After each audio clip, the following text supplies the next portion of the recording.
Man, what a mess they made with the Formula One regulations this year. They got rid of the MGU-H, and then you know what came back? That thing from the 80s. The turbo lag, poor Audi, they put in a big turbo and lose 4 to 5 positions at the start because of the turbo lag. Meanwhile, Ferrari put in a smaller turbo, less turbo lag, and they gain 2, 3, even 4 positions at every start.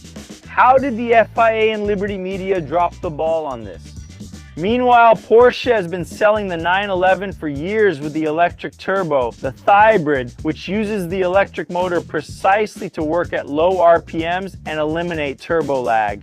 In your road-going Porsche, you can have that, and in this beautiful 911 Cabrio GTS in this color, you might say pistachio, you might say green, but you'd be wrong.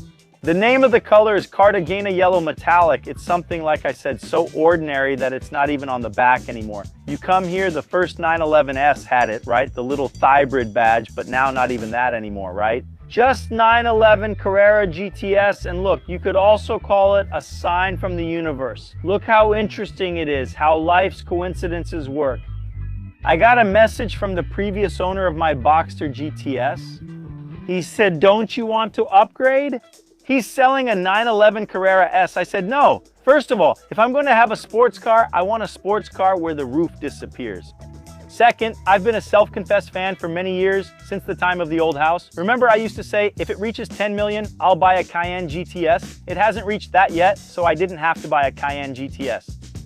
I'm a fan of the GTS line, right? For me, it's the best balance between raw sportiness and usability in daily life in the Porsche lineup.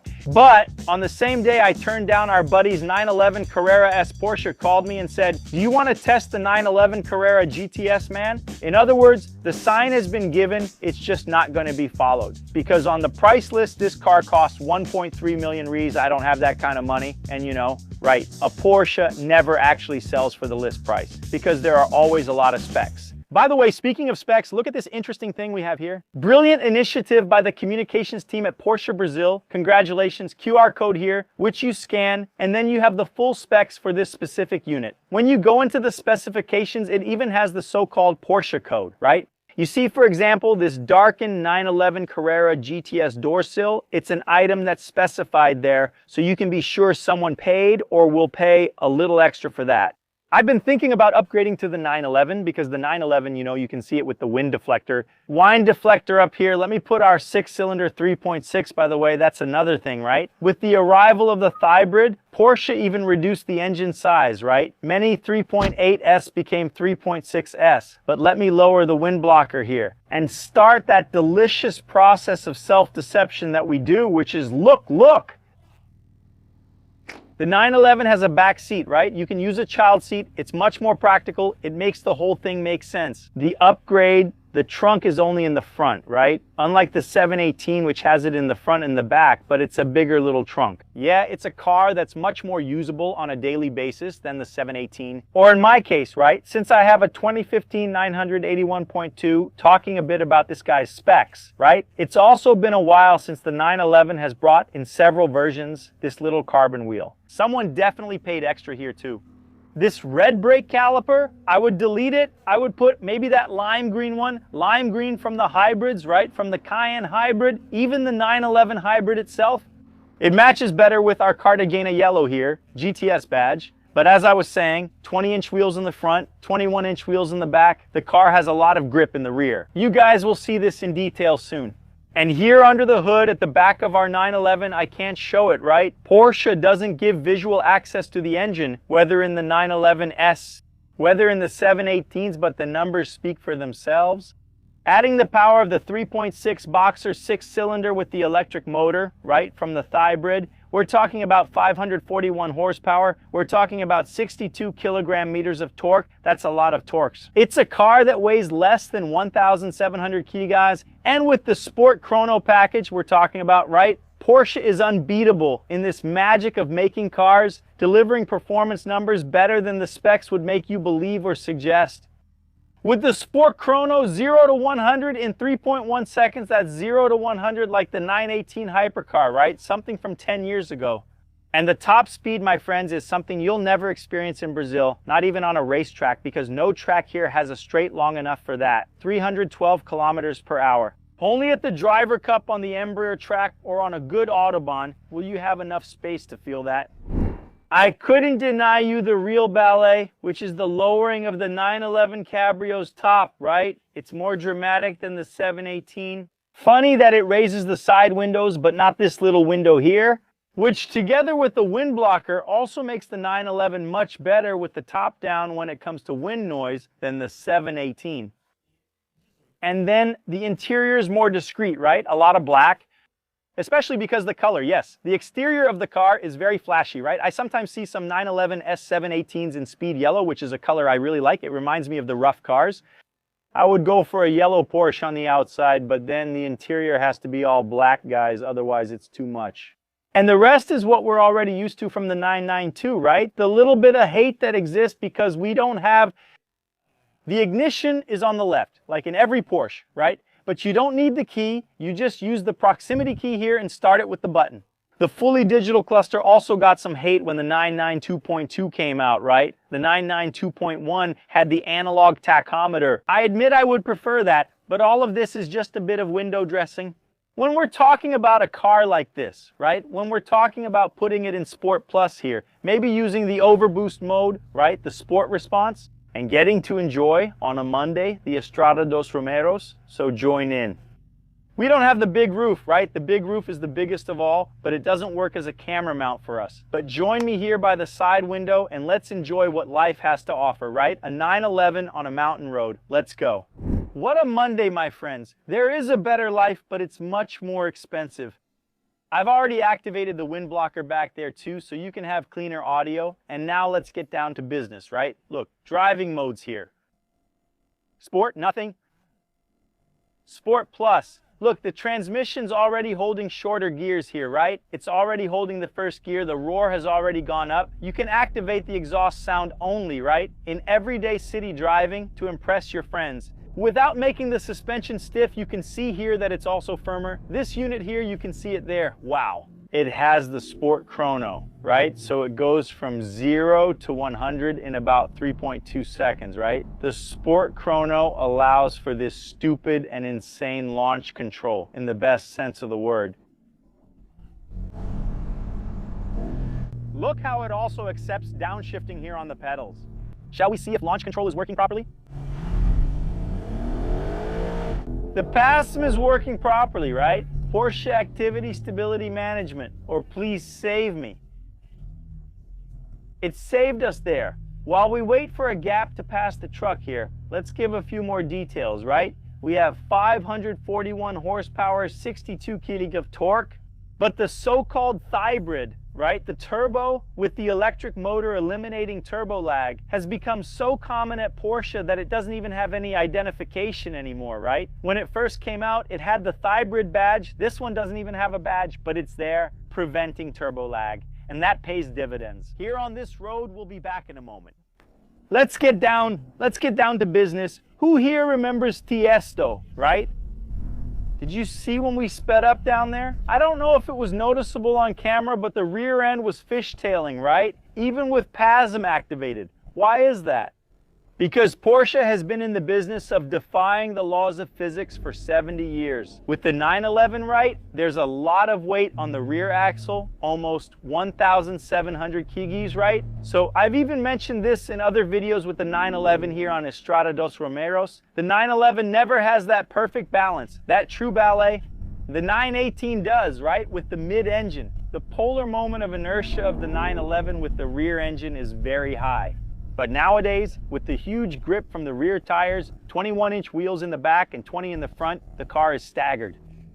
But what I mean is this, the 911 back in the 930 generation, the 911 Turbo, was known as the Widowmaker, right? Of course, also because of the turbo lag, but mainly because of its rear end behavior. Sometimes too twitchy, sometimes unpredictable. Nowadays, the 911 still has a more pronounced rear end than the 718, but honestly, to really spin a 911, with the rear track width you have nowadays, with the tire grip you have nowadays, with the electronics you have nowadays, with the tire size you have nowadays, you have to be at a Joselito level. Really Joselito, but yes, it does have a livelier rear, especially under power. So in these circumstances, right, when you put the power down, It doesn't have that almost magical balance that the 718 has, right? I always say the 718, or even in my case, right? Which is the 981.2, the previous generation. Yeah, these are the cars where you become a hero behind the wheel more easily, right? You can throw the rear out and keep the car always under control, even when it's losing traction at the back. Like in a go-kart, right? The 911 is a bit more difficult for you to do a sustained drift, right? That beautiful 360. Even Porsche itself, in their courses, offers that experience where on a really smooth and wet concrete, you keep trying to hold the drift. It's much easier in a 718 than in a 911 that said, the level of clowning around I'm doing here to film isn't really the way you're going to enjoy it. A mountain road like this one, right? And then this difference in stability in favor of the 718 becomes imperceptible. And the trade-off is that the 911 is much more usable on a daily basis, right? More comfortable with the longer wheelbase, with the back seat, which even if it's not something two adults can handle for an hour, you can put a child there, you can put a car seat, you can put luggage when you travel, right? So even on a trip as a couple, the 911 is much more user-friendly than the 718. And all of that, besides the mystical and charismatic factor that the 911 always has and always will have, right? Helps explain, wow, amazing.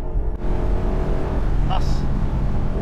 How can you reach such high speeds in such short stretches, right? And remember, we're talking about Porsche when it comes to brakes. Brakes! So since I was talking about weight distribution, about the idiosyncratic characteristics of the 911's geometry, about the reasons why the 911 brakes so well, it's exactly because the weight is distributed back there, right? So when you brake hard up front, the weight transfer to the front isn't so abrupt, right? You don't lose as much capacity. It's hard to bottom out the front suspension of the 911 during braking, right? But going back to the previous point, because of this,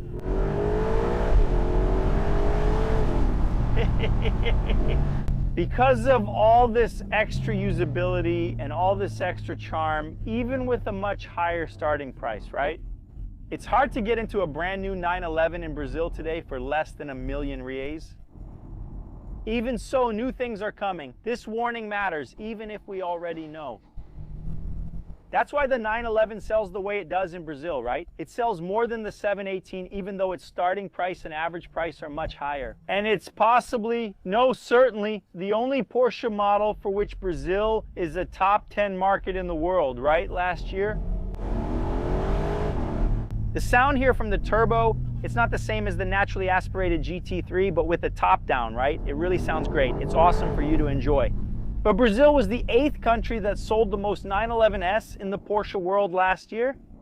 That's a pretty impressive number, no doubt about it. My friends, and just one ride like this with this car is enough for you to perfectly understand why the 911 is so popular and so beloved among wealthy Brazilians. Power! You can see there how the traction control goes crazy, right? When you put the power down here, look, now you can really feel the rear end, right? On turn in, you don't feel that rear end movement. It's really when you put the power down. That 911 nudges you and warns you, hey, no, that's only on the 718. My engine is back there, over the rear axle, not in the middle. But anyway, I could spend this whole Monday doing this, right? What a wonderful life we have, right? On a Monday, just like that guy there, enjoying a motorcycle ride, wearing leather with his Kawasaki, he was wearing Alpine Stars leather gear. He didn't come to mess around, not on Estrada dos Romeros. Don't do what I'm doing, right? Driving a little more spiritedly on Estrada dos Romeros, never do that, especially early in the morning or on weekends, right? There are a lot of cyclists, it's not recommended.